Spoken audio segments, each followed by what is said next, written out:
मेडशीमधील महिलांची वटपौर्णिमा उत्साहात साजरी। हिंदू धर्मातील अत्यंत महत्त्वाचा आणि पवित्र सण मानला जाणारा वटपौर्णिमा सण मेडशी परिसरामध्ये महिलांनी अत्यंत उत्साहात साजरा केला। ज्येष्ठ महिन्यात येणाऱ्या पौर्णिमेला वटपौर्णिमा साजरी करण्याची परंपरा असून यंदा जून 29 रोजी महिलांनी पारंपरिक पद्धतीने पूजा अर्चना केली। मेडशी गावातील रेणुका माता मंदिरातील वडाच्या झाडाजवळ, अष्टविनायक गणेश मंडळाच्या बाजूला असलेल्या वडाच्या झाडाजवळ तसेच काही महिलांनी आपल्या घरात कुंडीमध्ये लावलेल्या वडाच्या झाडाची पूजा करून हे व्रत मनोभावे पूर्ण केले। आपल्या पतीला उत्तम आरोग्य, निरोगी आणि दीर्घायुष्य लाभो यासाठी विवाहित स्त्रिया या दिवशी वटवृक्षाची पूजा करतात।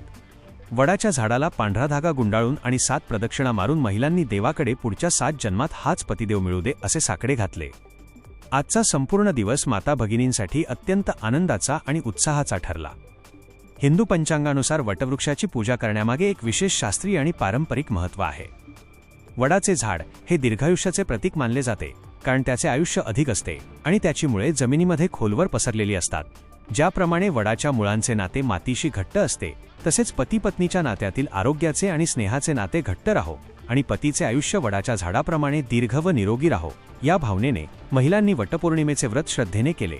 मेडशी गावातील महिलांनी यंदाच्या वर्षी देखील हा सण अत्यंत आनंदी वातावरणात आणि पारंपरिक पद्धतीने साजरा करून आपली संस्कृती जोपासली। वाशिम जिल्हा प्रतिनिधी जावेद धन्नू भवानीवाले।